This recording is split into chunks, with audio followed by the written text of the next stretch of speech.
A broken health system, high cost of living. Great Britain is suffering more than ever from the decision to leave the EU. And in the election on July 4th, the Tory party in particular will feel the frustration of voters. Almost 8 years ago, the British voted to leave the European Union, and at the time promises were made that quickly turned out to be completely illusory. The situation of the state health system NHS has worsened now, and international partnerships that were supposed to give the country an economic advantage have not materialized, and immigration numbers have not decreased but increased. Young people feel trapped on an island that offers them few prospects, among other things due to the high cost of living. Great Britain was supposed to regain control through Brexit, finally freeing itself from the alleged shackles of Brussels bureaucracy. The result, however, was a shambles, including politically. For years, there has been chaos in the Tory party, which made leaving the EU possible through the referendum. No wonder then that the Conservatives prefer to avoid the issue in the election campaign now. It's a shame, however, that much of the media fails because it does not hold those responsible to account. Prime Minister Rishi Sunak always attributes the problems of the NHS to the consequences of the pandemic. He does not mention that Brexit quickly tore a hole in the already thin staffing levels. Britons also do not like to remember Brexit. The question of fate has deeply divided the British into those who want to stay in the EU and those who wanted to leave. The debates were bitter and the mood poisoned. It's therefore understandable that many citizens currently have little desire to vote again on EU membership anytime soon. The fear of further division is too great. After all, there are still supporters of Brexit who believe that more radical measures are necessary. But the people of the country have not forgotten that it was the Conservative Party that in the end made Brexit possible, that politicians like former Prime Minister Boris Johnson had made bold promises of golden times outside the EU. They are angry, frustrated, and want the health system to improve, the economy to grow, and the cost of living to fall. The Tory party is around 20 percentage points behind the Labour Party in the polls now, and they will most likely lose the election on July 4th, and that badly. This is also a late and long overdue price to pay for Brexit and the chaos that followed. The Conservatives have been in power in the United Kingdom since 2010, and according to polls, the Tories are facing a heavy defeat in the parliamentary elections. And the Labour Party wants to return to power, of course. David Cameron, Theresa May, Boris Johnson, Liz Truss, Rishi Sunak. Well, the British Tories have been the prime ministers in the United Kingdom since 2010, and a lot of them. And this government began with cuts in public spending, the so-called austerity, followed by Brexit. And other important topics were the ongoing crisis in the health system, COVID, migration, inflation. These were and are turbulent political years. And in addition, Tories were involved in a number of scandals.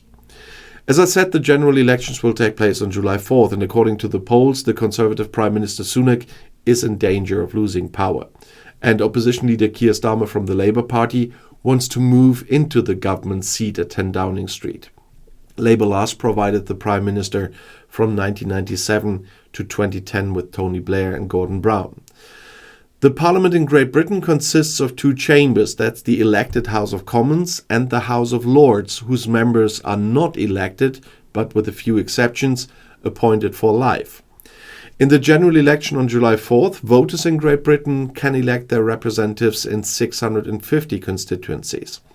The candidate with the most votes wins the mandate and then represents this constituency in the House of Commons for around 5 years.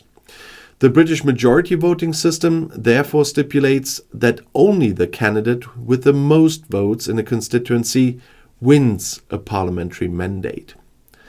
The last election took place in December 2019.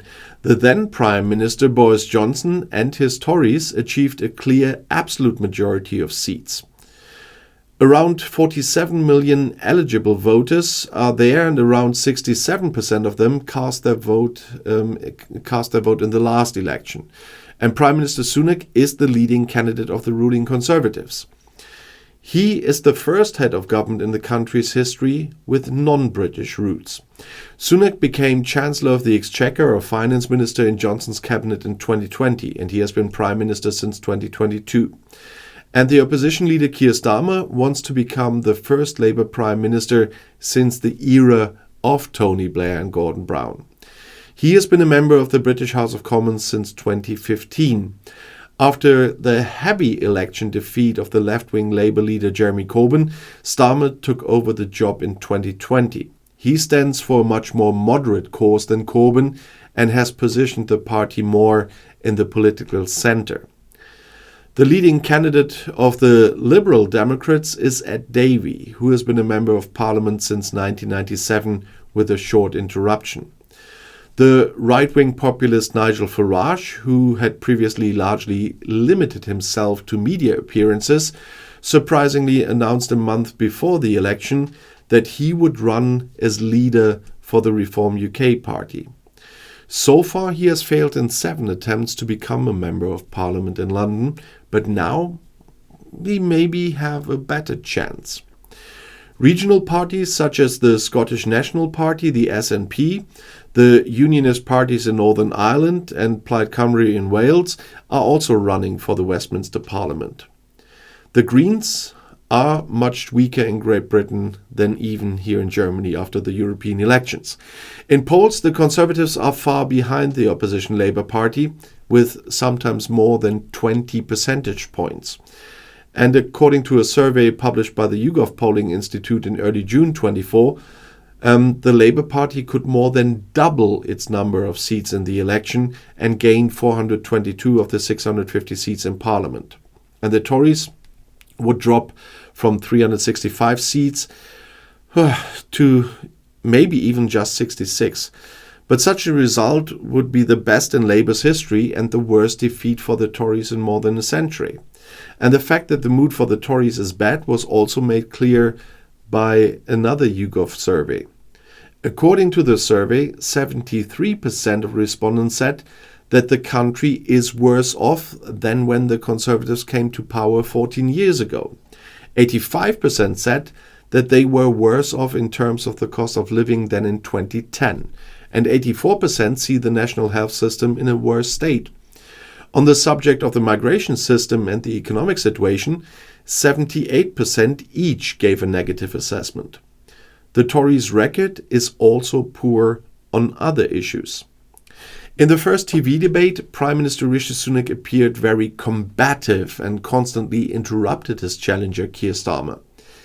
His Labour Party wants to raise taxes above all, he said. This would be the DNA of the Social Democrats. But Starmer replied that this was complete rubbish.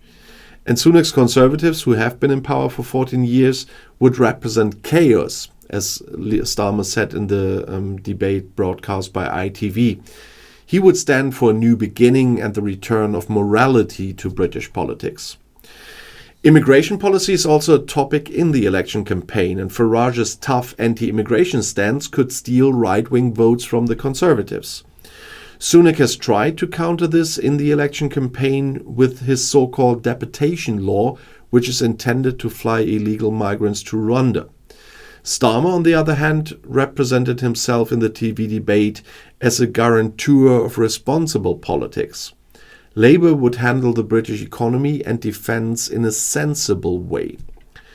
The election campaign also focuses on the candidates' lapses and mishaps.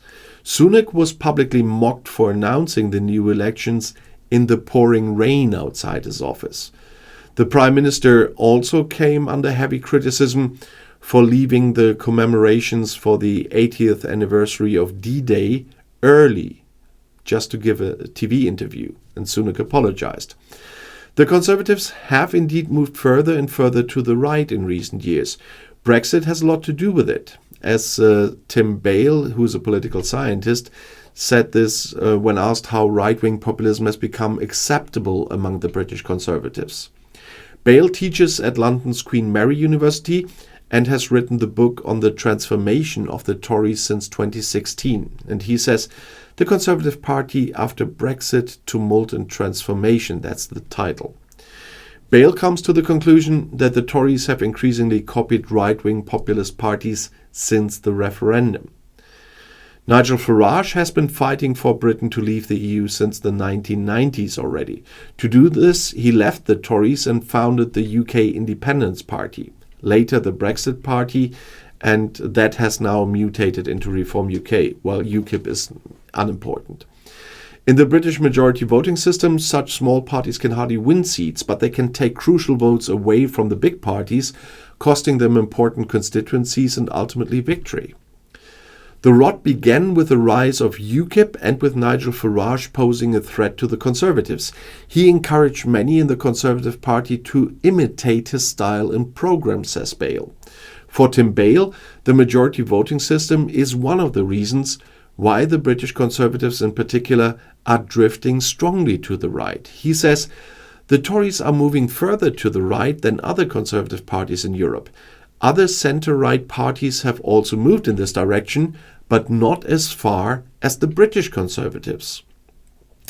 Nigel Farage has given his comeback the motto, "Time for political rebellion," and that is exactly what he apparently intends to do. He wants to enter the House of Commons to drive the weakened Tories ahead of him, even further to the right, and in the end, he could sweep up the Remains and incorporate Reform UK.